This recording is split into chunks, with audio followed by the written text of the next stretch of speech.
Loss of citizenship. Citizenship act 1955 citizenship खोने के 3 तरीकों को प्रिस्क्राइब करता है, चाहे वह एक्ट के अंडर मिले हों या कॉन्स्टिट्यूशन के अंडर। फर्स्ट है बाय रिनंसिएशन। फुल एज और कैपेसिटी वाला भारत का कोई भी सिटीज़न अपनी इंडियन सिटीजनशिप रिनाउंस करने का डिक्लेरेशन कर सकता है।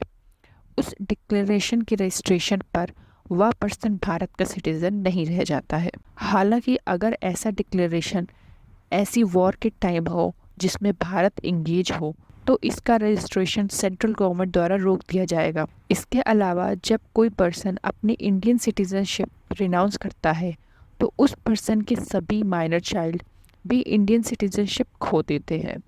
हालांकि जब ऐसा चाइल्ड 18 साल का होता है तो वह इंडियन सिटीजनशिप फिर से प्राप्त कर सकता है। सेकेंड है बाय टर्मिनेशन।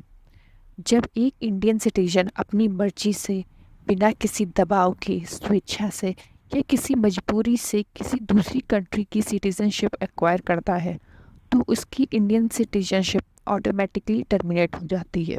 हालांकि यह प्रोविज़न उस वॉर के टाइम अप्लाई नहीं होता है जिसमें इंडिया इंगेज हो। थर्ड है बाय डिप्रीवेशन। सेंट्रल गवर्नमेंट किसी की भी इंडियन सिटीजनशिप टर्मिनेट कर सकती है अगर फर्स्ट किसी सिटीजन ने फ्रॉड से इंडियन सिटीजनशिप ऑब्टेन की है, सेकंड सिटीजन ने इंडियन कॉन्स्टिट्यूशन के प्रति डिसलॉयल्टी शो की है, थर्ड सिटीजन ने वॉर के टाइम एनिमी के साथ अनलॉफुल ट्रेड या कम्युनिकेशन किया हो, फोर्थ है सिटीजन को रजिस्ट्रेशन या नेचुरलाइजेशन के बाद 5 साल के अंदर किसी कंट्री में 2 साल के लिए इम्प्रिजन किया गया हो, और फिफ्थ है सिटीजन लगातार 7 सालों से भारत से बाहर का ऑर्डिनरी रेसिडेंट रहा हो। Single citizenship.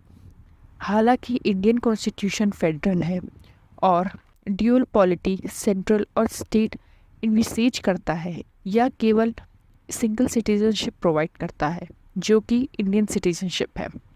यूएसए में प्रत्येक व्यक्ति न केवल यूएसए का सिटीज़न है बल्कि उस पर्टिकुलर स्टेट का भी है जिससे वह बिलोंग करता है। इस तरह वह दोनों के लिए एलिजेंस और ड्यूल राइट एंजॉय करता है, एक नेशनल गवर्नमेंट द्वारा दिया हुआ और दूसरा स्टेट गवर्नमेंट द्वारा। इंडिया में सभी सिटीजन चाहे वे किसी भी स्टेट में पैदा हुआ हो, रहता हो, पूरी कंट्री में सिटीजनशिप के सेम पॉलिटिकल और सिविल राइट्स एंजॉय करता है और उनके बीच कोई डिस्क्रिमिनेशन नहीं किया जाता।